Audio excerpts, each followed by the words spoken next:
Spartacus has sown terror up and down the length of Italy for 3 years. He must now win or face annihilation.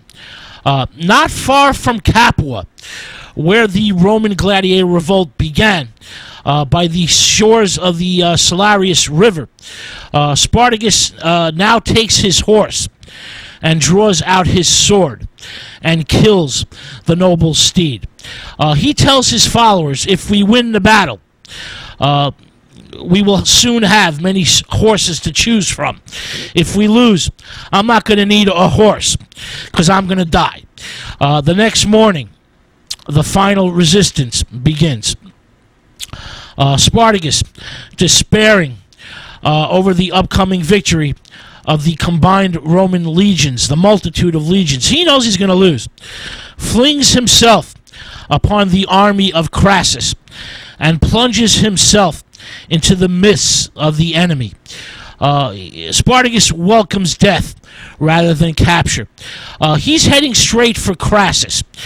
He kills two centurions. He stands his ground, even when some of his men flee in terror. The slave army's outnumbered here. Spartacus kills many Roman soldiers as he tries to get to Crassus, but he's finally cut down and is unable to rise up.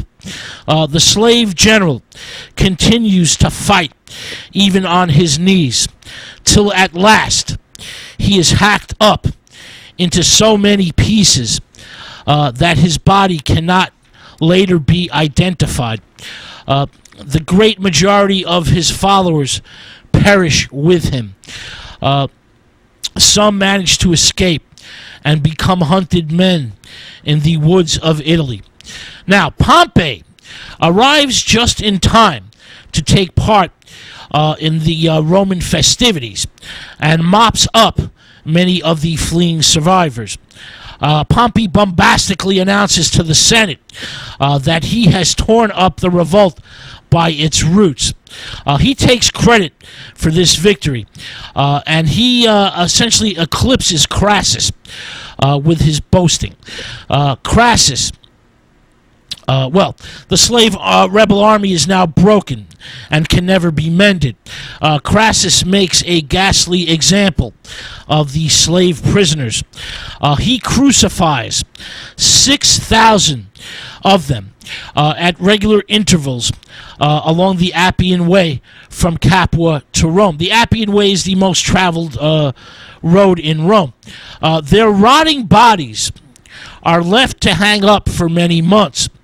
As an example, so that all slave owners and masters can take comfort, and so all slaves can take heed. Fear and tyranny will be maintained by Rome. Now, this crucifixion of the 6,000 survivors of the slave rebel army basically ensures that slave rebellion in Rome will never happen again. Now, Crassus has won the battle, but Spartacus has won the war. A moral victory that rings throughout the ages. The name of Spartacus resounds throughout history as a champion for the masses. Spartacus is an eternal symbol of resistance. Spartacus is a great leader for his own time and for all time. This is an extraordinary story, riddled with pathos and sadness at the end. Spartacus becomes a crucial part of the endless story of human hope against all odds.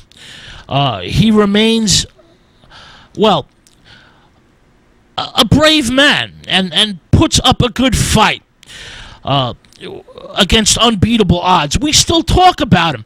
Spartacus has never been forgotten. But what about Crassus after the defeat of Spartacus? Well, Crassus and Pompey submerge any bad feelings between themselves and share the consulship of Rome in 70 BC. The pair spend much time in office bickering and don't get to accomplish very much.